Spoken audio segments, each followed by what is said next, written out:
What up, YouTube? It's IKG, formerly known as No Chains, and I am back with another commentary. And this is the first episode of my New Orleans Pelicans Association for the PC. And we are facing off against the Phoenix Suns.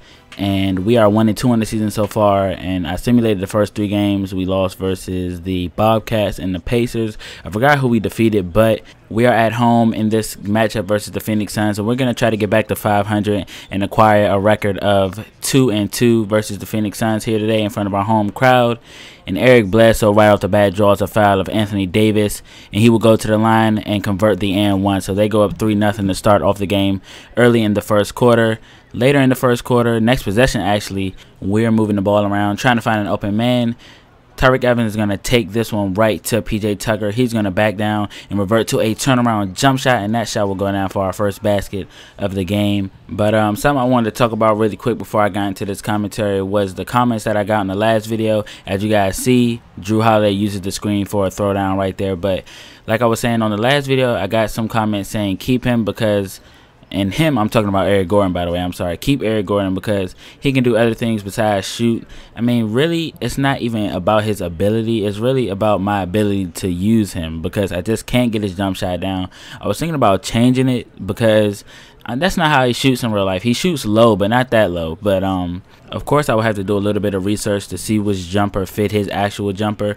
But it's really just that, you know, I'm pretty irritated with his shot. He can shoot, you know, especially after a good week of practice where we practice mid to long range. He gets the 3 icon, and his 3-point shooting goes up a lot, you know. But then I just can't get his release down, and it's just very annoying. If you play 2K, you guys know, if you played as Eric Gordon, he has one of the most annoying releases. But if I do trade him, I've decided that I'm going to trade him for another big man that can become dominant along with Anthony Davis, a young guy. I don't want to go for an older guy. I want to go for another young guy.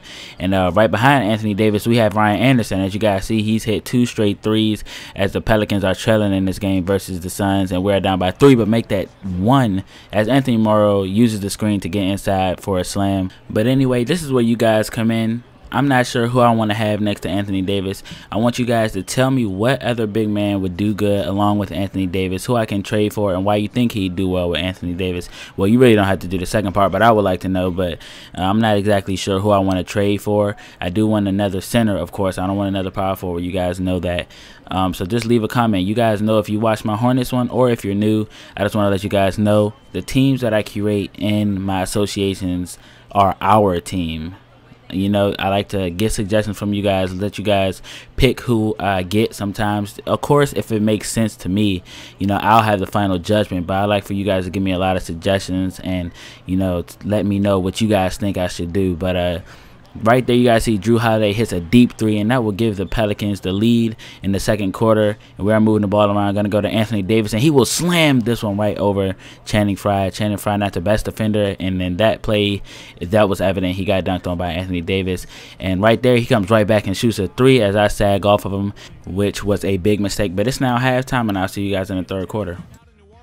With a great one going on out there, glad to have you with us. For the Phoenix Suns, they have the lead against New Orleans. Off to a good start here in the early going of the season, playing above 500. Gerald Green making the most of his minutes. What a revelation he's been, coming off the bench to put up some incredible numbers. And the Pelicans going all out. And defensively, they've done a good job grabbing rebounds, limiting second chances. We've seen Jrue Holiday in top form. He has 11 points and is also sharing the ball, picking up assists as well. The Sprint halftime report. All right, guys, here we are in the third quarter. We are immediately in this half going to try to do a better job of getting points in the paint, going for those easy baskets. As you guys noticed, in the first half, we were shooting a lot of threes, but we're going to try to pound it inside a little bit more with Anthony Davis. I haven't been using him to his full potential yet this game, and we're going to try to change that here in the second half. We are down by 1. Jrue Holiday is going to cross over on Eric Bledsoe, and he will get the and one foul by PJ Tucker that time. Jrue Holiday that time showing some very impressive sleight of hand, and he just breezed by Eric Bledsoe's defense right there and got the and one right there and converted the free throw, by the way. So an all-around great play by Jrue Holiday right there. Goran Dragic with the ball, can't find anywhere to go. He's going to go for a shot over Eric Gordon, but he will not be able to get it. Offensive rebound by Emeka Okafor. He will miss the putback. Anthony Davis can find no one to pass it to, so he brings it up himself, and at the last minute he finds Eric Gordon, and he hits the three right there. As you guys see, we are still trying to equalize this game here in the middle of the third quarter. Going back inside to Anthony Davis. Instead, he turns around and hits a jump shot, and that will give the Pelicans the lead in the third quarter. How this game has gone so far is both teams have gone on like 4 or 5-0 runs and taken the lead, and then the other team will go on the same type of run and regain the lead, and back and forth and back and forth. So this has been a really good game between these two teams to this point in the game. So we are still in the third quarter. Austin Rivers manning the point guard. He's going to find Aminu for a long two right there, and that will give the Pelicans the lead again. But Phoenix has retaken the lead. Like I said, this game is going back and forth. Wide open Ryan Anderson will not be able to get that deep three ball to go. Barbosa with the rebound and will advance it. Gerald Green with a fading shot at the baseline, goes off of the top of the backboard and falls in, and that's just the luck of the Pelicans right there. And a bad pass that time by Aminu. Barbosa with the steal, gonna hand it off to Green. Green goes inside, dumps it off back to Barbosa, gets blocked by Aminu, and then he will draw the final foul by Drew Holiday. So Drew Holiday, behind the scenes, not shown to you guys, this game has gotten into some foul trouble, and he will foul out before the fourth quarter even starts.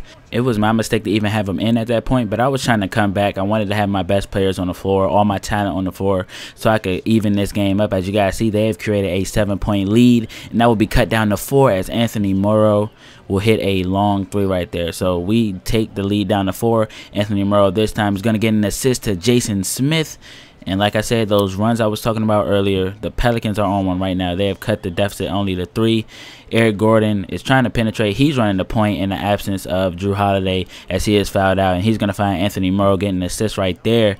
And that will tie the game up right there at 74. And Emeka Okafor, they went to him a lot this game. I'm not sure why. I think it's because Steemsma is not the best defender. He's our weakest link on the team as far as starters, and I think they thought that he was a bad defender, but he's not getting the job done. I'm talking about Emeka Okafor. He's not getting the job done offensively. He has a terrible shooting percentage right now, especially for a center.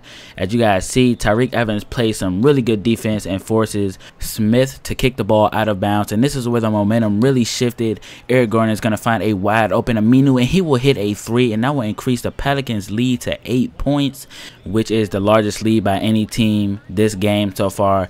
The Suns led the Pelicans by 7 points, but that was the largest lead of the game. As you guys see, I told you the Suns were trying to attack Greg Steemsma, and that is not working as he rejected Emeka Okafor on that play right there. And PJ Tucker doing some wild stuff with the ball right there, going to go for Smith, and he will try to floater, and he will get rejected by Steemsma again. And look at the terrible play by Emeka Okafor right there. Instead of kicking out, he kept going up with the ball and did not get it to go down. And in transition, we get a very nice finesse lay-in by Tyreke Evans, who avoided the defender who was setting up for a charge. And Tyreke Evans will assist Darius Miller on this long 3 ball. And I forgot to mention that during the second half of the fourth quarter, we had Tyreke Evans playing at the point guard spot once again. As you guys see, I make a couple of stupid passes. I could have just went ahead and laid it up, but I made a few extra passes. And here we are. The game is winding down. We still hold the lead by 9 points. And Tyreke Evans will put the icing on the cake right there, and that will increase our lead to 11. And look at this nice penetration by Tyreke Evans on PJ Tucker, and he will get the slam on Emeka Okafor, who in my opinion just has not done anything right this game. And that would do it for this game, as Austin Rivers will dribble the ball out as time goes on. We end up getting the win by 10 points over the Phoenix Suns, and that will do it for this game at home versus the Suns. We get a 10-point lead. We actually play better without Drew Holiday on the court. So does that mean we need to trade him? No, I'm just kidding. Just kidding. We don't need to trade Drew Holiday.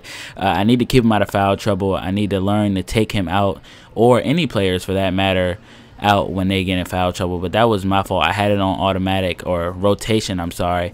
But we had a pretty good all-around team effort, and we really rallied behind our crowd, and we really got a lot of momentum there in the fourth quarter, and we came up with it at crucial times. And look at the honorable mention of the game I just saw. Greg Steemsma had 5 blocks, 9 rebounds, but no points.